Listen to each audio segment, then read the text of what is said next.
मैं सर्वप्रथम मेरे पिता तुल्य बुजुर्ग और मेरे प्रिय विद्यार्थियों, हम जैसे जैसे आगे बढ़ते हैं एक नया मोड़ हमें देखने को मिलता है। तो उन मोड़ों से हमें घबराना नहीं है। इस बात को लेकर हम आज यहाँ कुछ ग्रहण करेंगे। तो जैसा कि आपको पता है कि हम विदाई समारोह के रूप में यहाँ सभी एकत्रित हुए हैं। तो देखिए बेटाओ, हम जैसे हमने अध्ययन किया है उस अध्ययन का हमें परिणाम देना है, और उस परिणाम को देने से पहले हमें एक परीक्षा से होकर गुजरना होगा।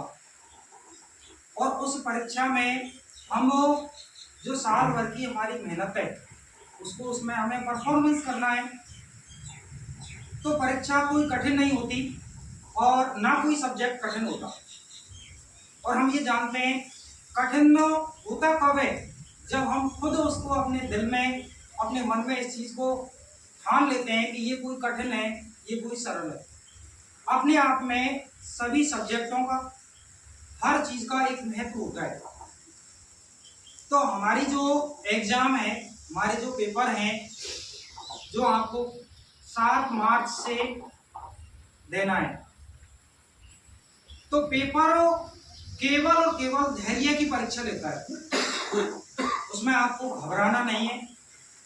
अगर आप घबराते हो तो आपने अब तक जो साल में मेहनत की है, आप वहाँ हड़बड़ाहट में जो आपने कुछ सीखा है वो आप भूल सकते हो।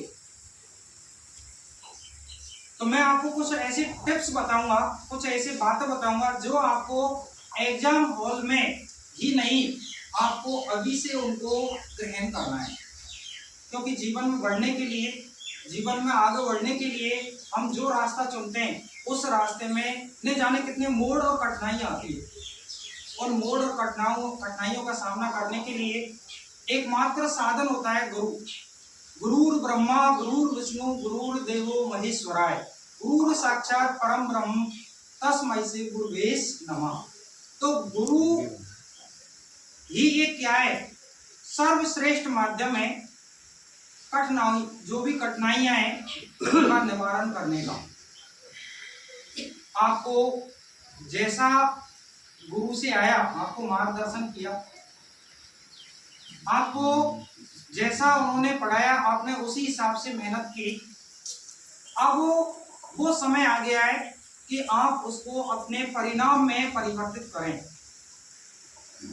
तो सबसे पहले आपको ये ध्यान रखना होगा, जब भी आप एग्जाम देने के लिए जाएं तो उससे पहले आप अपने मन में ये विचार लाएं नहीं हम क्या लिखेंगे क्या नहीं लिखेंगे। बेफिक्र होकर शांत वातावरण से, शांत मन के साथ में हमें ये सोचना ही नहीं है, जो कुछ हमने ध्यान पूर्वक पढ़ा है वो जब आप एग्जाम हॉल में जैसे ही प्रवेश करोगे, प्रश्न पत्र आपके सामने होगा, ऑटोमेटिक रिकॉल होगा। यदि आपने ईमानदारी से मेहनत की है, और वो रिकॉल तभी होगा जब आप इधर उधर की हड़बड़ाहट नहीं करोगे मन में। तो आपको सबसे पहले तो जो आपने अब तक जो पढ़ा है उसी को ही बार बार आपको क्या करना है, रिवीजन करना है।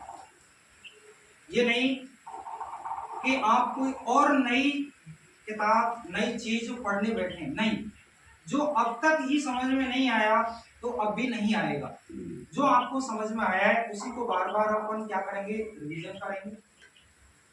और रिवीजन करने के बाद में हमें एकाग्रचित्त मन के साथ में एग्जाम के लिए जाना है, जिसमें आपको जो भी सामग्री है, जैसे आपके पास परमिशन लेटर होना चाहिए, रूल रबड़ कटर पेन पेंसिल, ये भी आपके पास पहले से होनी चाहिए।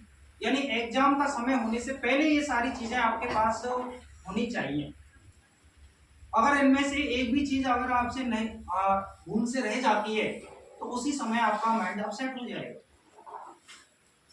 जो पढ़ने का समय वो एग्जाम, जैसे आपकी कल एग्जाम है तो उससे 2 घंटे पहले ही आप इन चीजों को व्यवस्थित कर लें।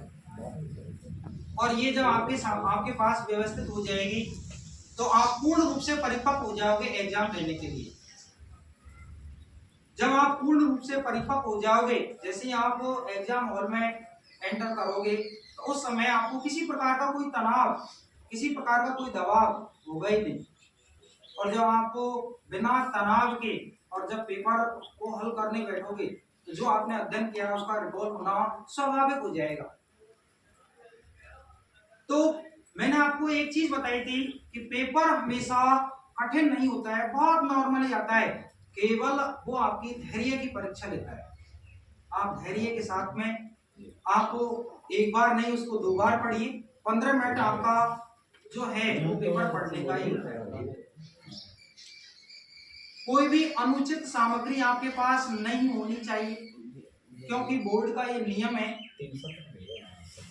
कि यदि आपको गलती से भी चला गया, कोई कागज चला गया, कोई पड़ोसी ने कागज हमारी तरफ डाल दिया, तो हो सकता है कि हम वहां पकड़े जाएं। तो इन सारी चीजों से बेफिक्र होकर और एग्जाम में हमको क्या करना है, प्रवेश करना है। क्योंकि हमें जीवन में जब हमें कुछ सीखना है, कुछ बढ़ना है, तो वो केवल और केवल अपनी मेहनत से हम बढ़ सकते हैं। अनुचित सामग्रियों का प्रयोग करके हम केवल कुछ क्षण के लिए अपने आप को निखार सकते हैं, दिखा सकते हैं, लेकिन जीवन नहीं बना सकते। उस जीवन बनाने के लिए हमें पूर्ण ईमानदारी